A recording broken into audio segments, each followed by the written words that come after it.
अस्सलामुअलैकुम जी। हम आपको अपने चैनल की एक और वीडियो में खुशामदीद कहते हैं। आज हम डिस्कस करने लगे हैं जी lecture number 2 computer science 10th class का, जो कि है the architecture of operating system.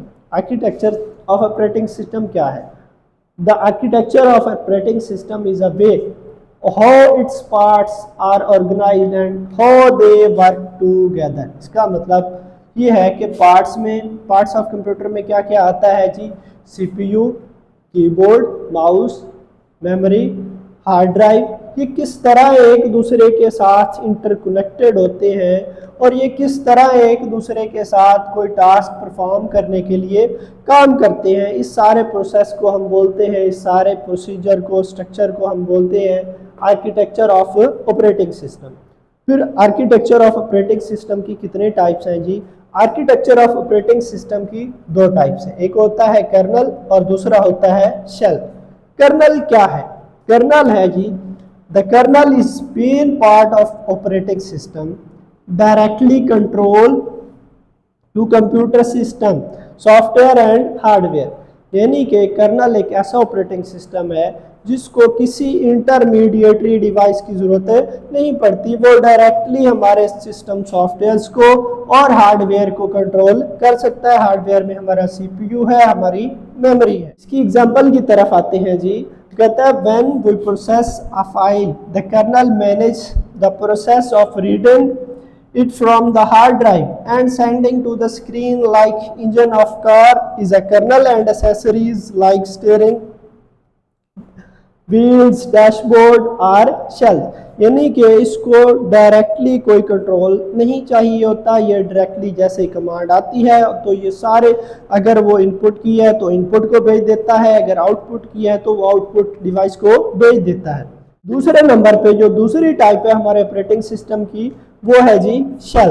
The shell is the outer part of operating system that interact with user.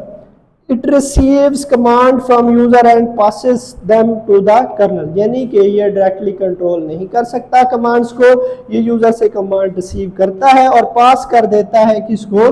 Colonel को। अगर हम स्ट्रक्चर पे गौर करें जी, ये है हमारी यूजर एप्लीकेशंस, ये है हमारे ऑपरेटिंग सिस्टम, जो कि दो है, एक शेल है, दूसरा कर्नल है। अगर यहाँ से हमारी रिक्वेस्ट यूजर एप्लीकेशन के पास, शेल के पास आती है यूजर एप्लीकेशन, तो ये पास कर देता है जी कर्नल ऑपरेटिंग सिस्टम को। तो kernel operating system directly attach होता है हमारे हार्डवेयर को, जो कि हमारी जो भी एप्लीकेशन आई थी उसको ये एग्जीक्यूट कर देता है हार्डवेयर। फिर जो शेल है, शेल ऑपरेटिंग सिस्टम की मजीद आगे दो टाइप्स आती हैं, एक है हमारा ग्राफिकल शेल और दूसरा है कमांड लाइन शेल। हम जानते हैं ग्राफिकल शेल वो होता है जिसमें कलरफुल स्क्रीन्स होती हैं, बटन्स होते हैं और मेन्यूज नजर आ रहे होते हैं।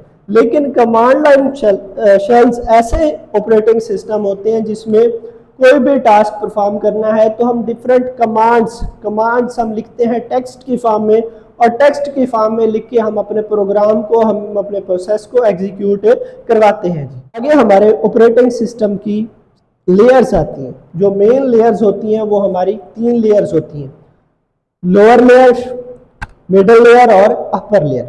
हमारी जो लोअर लेयर है वो डायरेक्टली अटैच होती है हमारे हार्डवेयर में हमारा सीपीयू होता है, हमारी रैम होती है और हमारी स्टोरेज होती है। और जो मिडल लेयर होती है, बेसिकली हमारी जो मिडल लेयर है वो मैसेंजर के तौर पर काम कर रही होती है, क्योंकि जो हमारी अपर लेयर है, अपर लेयर में हमारी एप्लीकेशन रन कर रही होती है।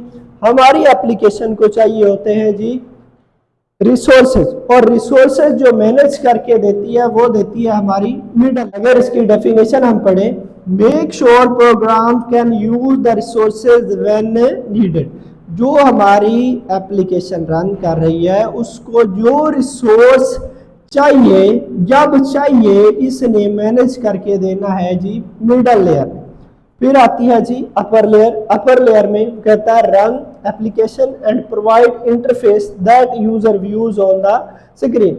यानी कि ये हमारी अपर लेयर इंटरफेस फराहम करती है, इंटरफेस जिसके ऊपर जो यूज़र है वो व्यूज़ कर सकता है अपने प्रोग्राम को होते हुए, अपने प्रोसेस की प्रोसेसिंग होते हुए। इसकी मिसाल ये लेते हैं कि हम एक स्कूल सिस्टम की बात करते हैं। स्कूल सिस्टम में 3 लेयर होती है। एक लोअर लेयर जिसमें हमारा दर्जा 4 का स्टाफ होता है जो कि स्कूल को स्कूलिंग सिस्टम के लिए रेडी करता है, जिसमें क्लीनर हो गया, स्वीपर हो गया, बॉडीगार्ड हो गया। फिर हमारा एडमिनिस्ट्रेशन स्टाफ। एडमिनिस्ट्रेशन स्टाफ क्या होता है जी, वो एक्ट करता है एज ए मिडल। वो एक्ट मिडल लेयर में कैसे काम करता है, वो हमारे स्कूल के बच्चों के लिए टीचर अरेंज करता है, क्लासरूम अरेंज करता है, हमारे टाइम टेबल को देखता है, हमारे नज़्म ज़ब्त को देखता है। फिर टीचर और जो स्टूडेंट होते हैं वो एक्ट करते हैं जी हमारी अपर लेयर, यानी वो जस्ट क्लास में आते हैं और लेक्चर लेते हैं, एक दूसरे को सिखाते हैं, सीखते हैं और लेक्चर लेके चले जाते हैं।